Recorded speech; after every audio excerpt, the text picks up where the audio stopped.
Saudaraku yang dikasihi oleh Tuhan, marilah kita merenungkan firman Tuhan yang terdapat di dalam buku Lukas pasal yang kelima ayat yang ke-17 sampai 26. Dalam perikop ini diceritakan bahwa ada beberapa orang yang mengusung teman mereka, yaitu seorang yang lumpuh, dan mereka membawa teman mereka ini kepada Yesus.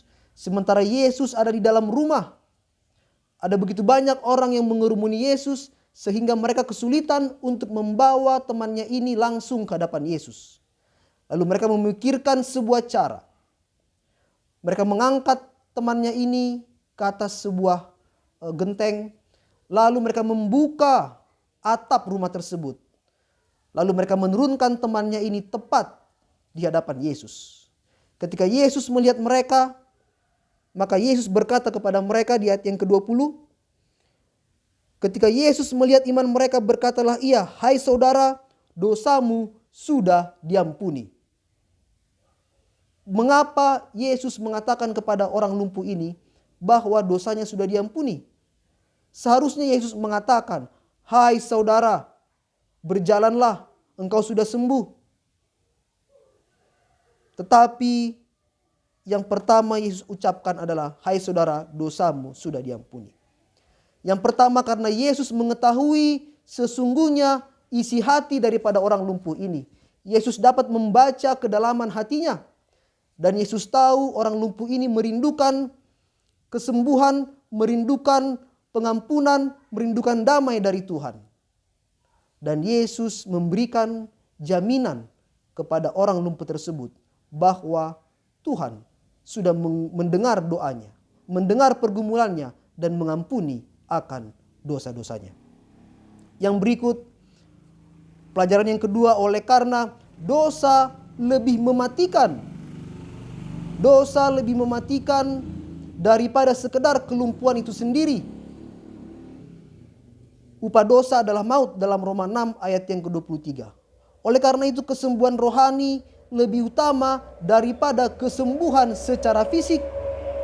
Yesus mengatasi terlebih dahulu rohaninya, baru kemudian dia mengatasi masalah jasmaninya. Demikianlah yang terjadi dengan orang ini. Yesus menyembuhkan dosanya, lalu menyembuhkan penyakitnya. Oleh karena Yesus mengetahui bahwa sesungguhnya masalah yang terbesar dari orang ini bukan masalah kelumpuhannya, tapi masalah dosanya. Saudaraku yang dikasihi oleh Tuhan, pelajaran yang ketiga adalah Yesus berkuasa memberikan pengampunan. Di dalam ayatnya yang ke-24 dikatakan, "Tetapi supaya kamu tahu bahwa di dunia ini Anak Manusia berkuasa mengampuni dosa." Saudaraku, melalui cerita ini Yesus memberikan sebuah pelajaran bahwa Yesus bukan hanya sekedar dokter yang dapat menyembuhkan penyakit. Yesus lebih daripada dokter. Tetapi Yesus adalah juru selamat manusia yang sanggup, yang dapat menyembuhkan dosa. Dan Yesus mau setiap orang yang datang kepadanya bukan hanya mencari berkat-berkat jasmani, bukan hanya mencari kesembuhan secara jasmani, tetapi Yesus mau lebih daripada itu. Setiap orang yang datang kepadanya adalah untuk mencari berkat-berkat rohani, untuk mencari kesembuhan secara rohani. Dan Yesus sanggup menyelesaikan masalah dosa. Setiap orang yang memiliki pergumulan dengan dosanya, Yesus memberikan sebuah jaminan, Yesus memberikan sebuah kepastian bahwa di dalam Yesus ada keampunan, di dalam Yesus ada keselamatan. Dan pelajaran yang berikut adalah keampunan dan kedamaian hanya boleh ditemukan melalui iman. Oleh karena itu makanya Yesus mengatakan di ayat yang ke-20, ketika Yesus melihat iman mereka.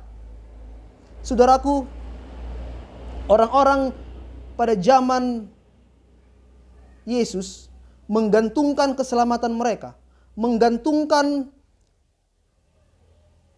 pengampunan mereka atas banyaknya upacara-upacara, atas banyaknya ritual-ritual yang dilakukan secara lahiriah.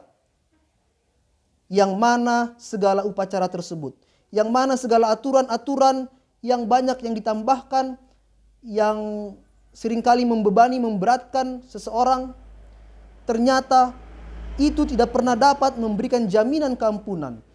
Itu tidak pernah dapat memberikan jaminan kedamaian bagi orang yang melakukannya. Keampunan, kedamaian hanya ditemukan melalui iman kepada Yesus. Hanya ditemukan melalui iman di dalam Yesus. Dalam Roma 1 ayat yang ke-17 dikatakan, orang benar akan hidup oleh iman. Dan di dalam Ibrani 11 ayat yang ke-6 dikatakan bahwa tanpa iman tidak mungkin seseorang berkenan kepada Allah. Seseorang yang rindu mencari perdamaian dengan Tuhan, mencari keselamatan dari Tuhan, hendaknya jangan membebani dirinya dengan berbagai ritual-ritual ataupun dengan berbagai beban-beban yang membebani dirinya.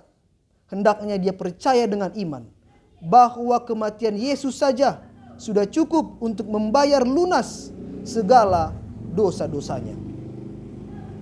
Saudaraku yang dikasihi oleh Tuhan, marilah kita belajar dari kisah ini, agar kita datang kepada Yesus bukan hanya sebagai seorang yang mencari berkat secara jasmani, mencari kesembuhan secara jasmani, tetapi lebih daripada itu adalah kesembuhan secara rohani.